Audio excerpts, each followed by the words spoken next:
Dear students, myself Professor K.V. Hirevadi. Once again, I am here to teach the paper Ed-2 Philosophy and Sociology of Education, especially for the first semester of B.Ed.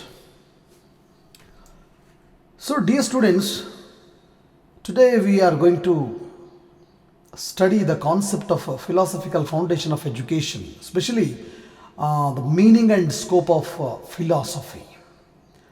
So, what do you mean by philosophy? Actually, where this word is derived from. So, these are things which are to be discussed this day.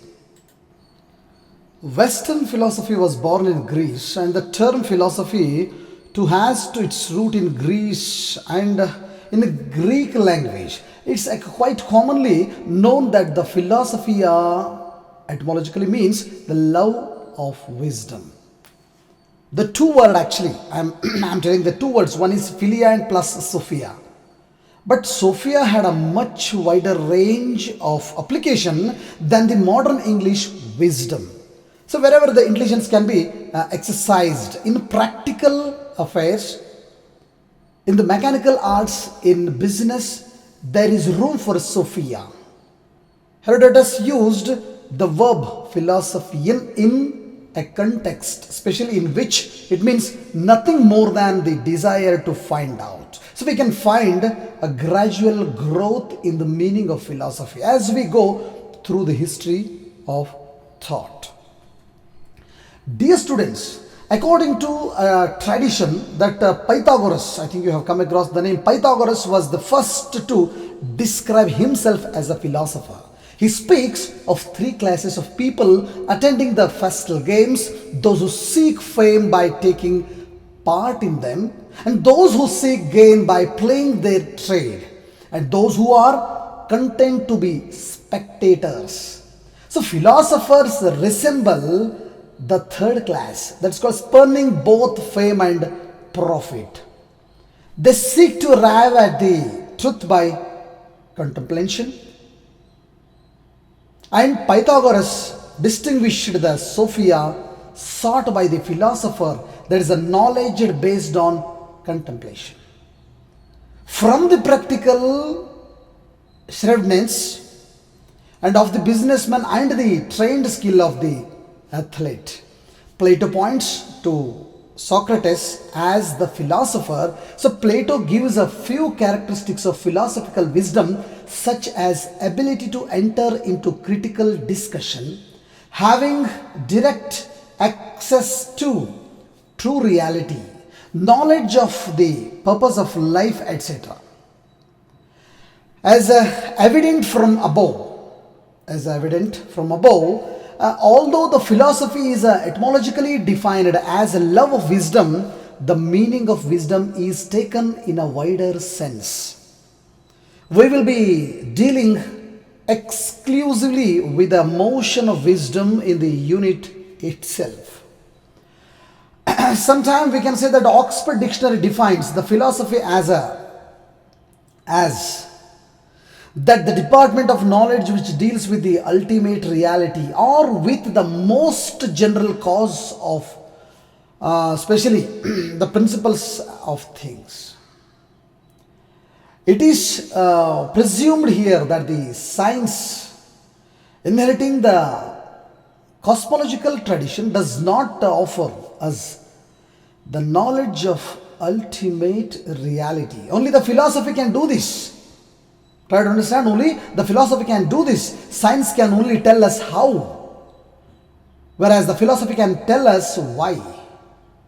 The things happen as they do, although science too speaks about the why or the causes, the general cause and principles of the philosopher are higher and more ultimate than the causes and principles that science reveals to us. There are two very different forms of activity, especially now go under the name of philosophy. That's one is essentially rational and critical with a logical analysis in a broad sense. I'm telling, and it's hard.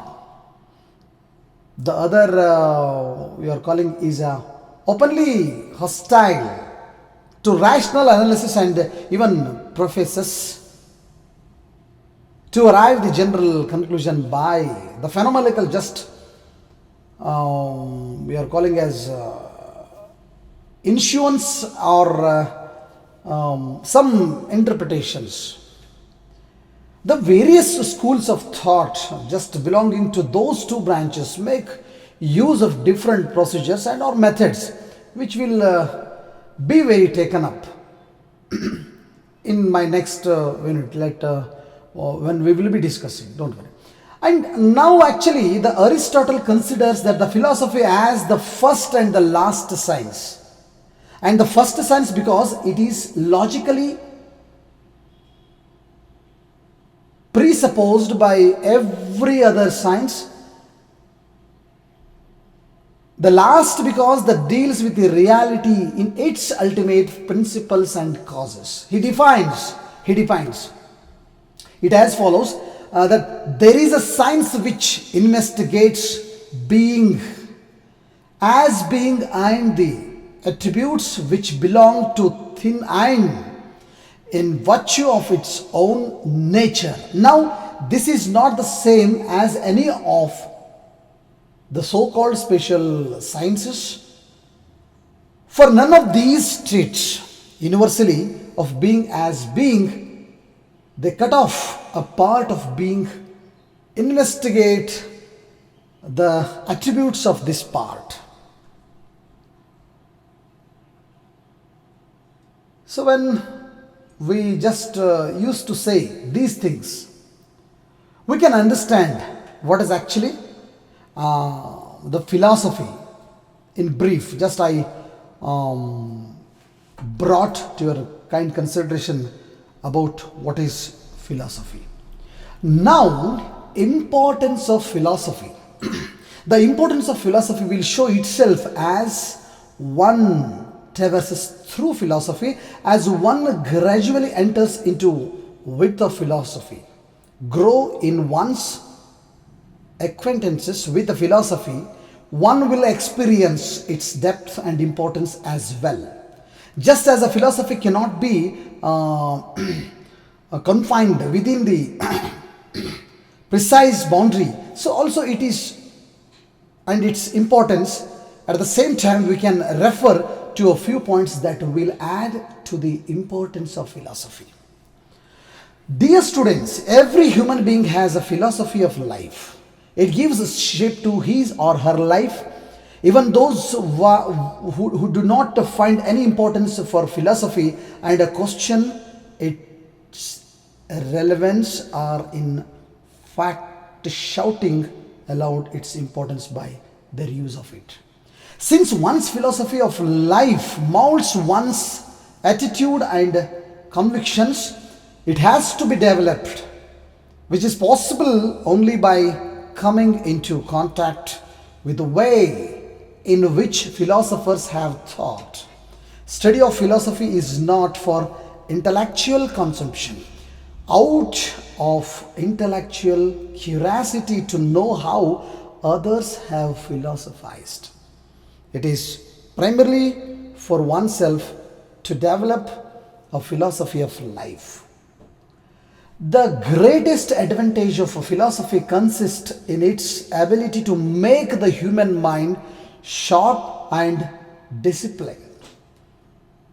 What one just learns in philosophy may not be found as useful as other pieces of information from scientific and social fields, especially scientific and social fields.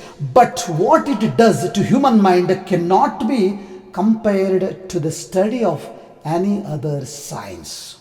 Study of philosophy gives a depth in one's thinking and acting, in one's being. Besides giving depth, philosophy disciplines the mind in such a way that it is able to understand every other disciplines of knowledge. Philosophy enables a person to have the clarity of concepts and precision of expressions. Such a precision and even clarity will be seen in thinking, speaking, and acting. Thus, philosophy enters the practical life as well.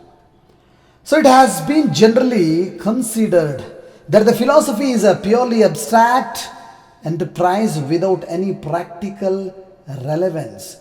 But as Marcel says, that the philosophy has no weight and no interest whatever unless it sounds an echo in our life.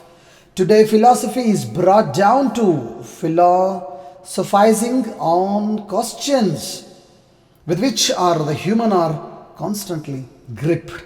Thus, it vibrates as a constant echo in our life.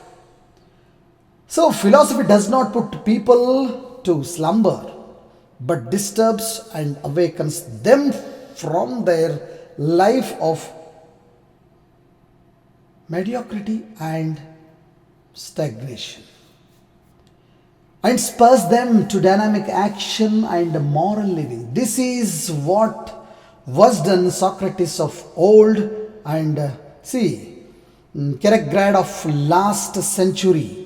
In short, philosophy enables people to live a life of existential depth, moral integrity, and even religious conviction. Three things once again. It simply enables that the people live the life of what? Existential depth, moral integrity, and even religious conviction.